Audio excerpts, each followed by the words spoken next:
అభివృద్ధి కార్యక్రమాలు మనం చేసుకుంటున్నామని చెప్పి నేను ఈ సందర్భంగా మీ అందరికీ ఎమ్మెల్యేగా ఉన్న మహానుభావుడు వ్యక్తి ఈ నియోజకవర్గ అభివృద్ధి పైన ఏనాడు కూడా దృష్టి పెట్టలేదు. ఈ నియోజకవర్గం పైన దృష్టి పెట్టకపోగా నియోజకవర్గం యొక్క పరువు ప్రతిష్టలకు కూడా దెబ్బగలిగే విధంగా ఆయన ప్రవర్తించడం జరిగింది.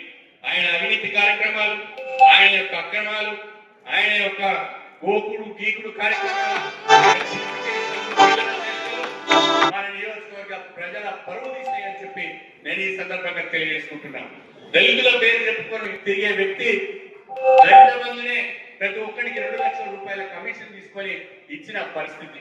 ఆ పరిస్థితుల్లో అప్పుడున్న ప్రభుత్వం, అప్పుడున్న పార్టీ ఇలాంటి అవినీతి పనులకి టికెట్ ఇవ్వద్దని పక్కన పెట్టి నన్ను పిలిచి నాకు టికెట్ ఇచ్చారని చెప్పి ఈ సందర్భంగా మీ అందరికీ సవినయంగా తెలియజేసుకుంటున్నాను.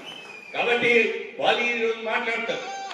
వాళ్ళు ఏం మాట్లాడతారంటే నియోజకవర్గంలో తిరగనీయం, నియోజకవర్గంలో తిరిగితే ఖాళీ కొడతాం, నియోజకవర్గంలో తిరిగితే అడుగున అడ్డుకుంటాం, నియోజకవర్గంలో రాజకీయ సమాధి కడతామని చెప్తారు. అదే నీకెన్నడూ రాజకీయ సమాధి కలుపుకుని ప్రజలు కట్టారు. అసలు ఉండవాలంటే తెలియదు, పట్టించుకోవడం లేదు. నువ్వే సమాధిలో ఉన్నావు, నాకేం సమాధి కడతావు రాబోయ్, అర్థం చేసుకోవాలి చెప్పి ఈ సందర్భంగా కోరుతున్నాను.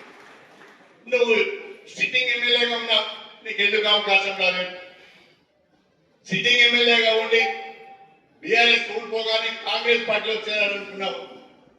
ఈ నియోజకవర్గ మహిళలందరూ మేడారం పోయి సమక్క సాధన దగ్గరికి పోయి అమ్మా ఇలాంటి వాడు మా పార్టీలోకి రావద్దు, ఇలాంటి వాడు పార్టీలోకి వస్తే మా మహిళలకు భద్రత ఉండదు అని చెప్పి ఆ తల్లికి మొక్కులు చెల్లించుకున్నారు. గంత నీచుడు గంత దుర్మార్గుడు నా మీద మాట్లాడుతుంటే నాకే ఆయన గురించి మాట్లాడాలంటే సిగ్గనిపిస్తుంది అని చెప్పి నేను ఈ సందర్భంగా తెలియజేసుకుంటున్నాను. ఇవాళ ఈ నియోజకవర్గంలో నా బిడ్డలందరికీ ఉన్నారు.